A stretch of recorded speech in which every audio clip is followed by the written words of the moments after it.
So when I was a chef, close to like 20 years ago, it was actually like what separated the men from the boys was not like molecular gastronomy or any of these other things.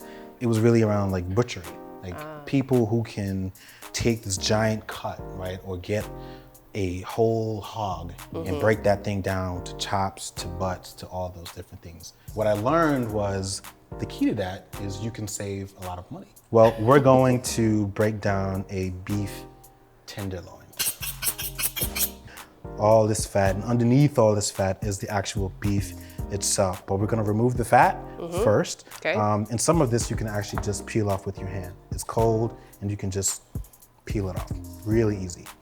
Now, Is there another use for it, or you just kind of trash it? Great question. Now, if I were making sausages or something like that, I might save this. There are actually like 3 parts to the tenderloin. So there's actually an underlying part right here, and then there's another part right here. So as I start to peel off the fat around here, you'll see it open up a little bit.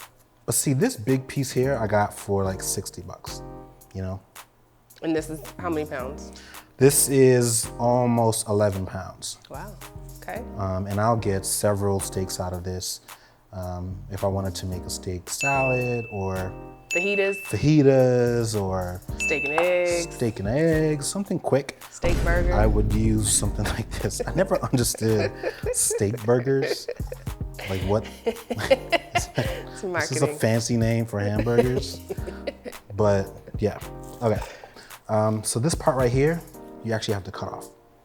And then you can start to see how the tenderloin starts to take shape here. Yeah. You've got another part here, and I just cut that part off too. And what would you use that for? Steak salad, right? I mean, this is pretty much delicious steak right here. That's it.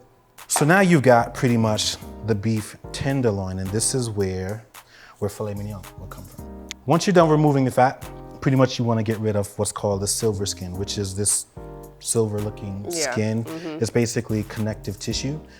You see the same thing on a pork tenderloin, and the way you do it is you just sort of, and just make a little nick, right? It's like surgery.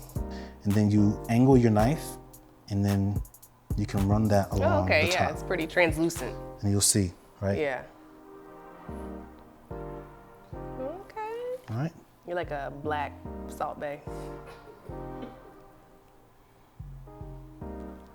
But you have to remove this because you can't, like if you've ever had a steak that was just like the chewiest thing in the world, it's probably because somebody didn't skin it. Correct, they did not remove the silver skin in it. Will a butcher do this for you, or? Well, that's exactly what they do, right? And so we went from a 11-pound tenderloin to now what's closer to maybe an 8-pound. And a butcher will does all of this for you. And what you would get in the store is this, and this. Between these two, this one right here, that's gonna be maybe 25 bucks. That's 50 bucks. This is another 50 bucks. So we're looking at easily several fillets here, right? And that's 1 steak, 2, 3, 4, 5. That's 5, right?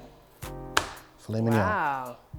This is really, really lean though, right? And so ideally marbling is gonna be that balance between the fat and the meat.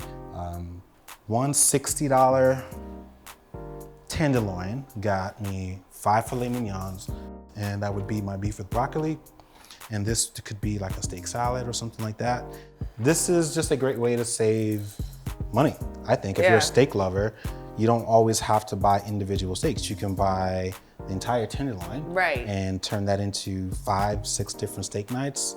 Or even if it's not a steak night and you just love beef, then you can, you know, mix and match and try different things. But yeah, it's a great way to save money. And low key, it saves you a trip to the grocery store. That too. Shelter in place. Absolutely. Cool. I'm excited about all of our steak nights.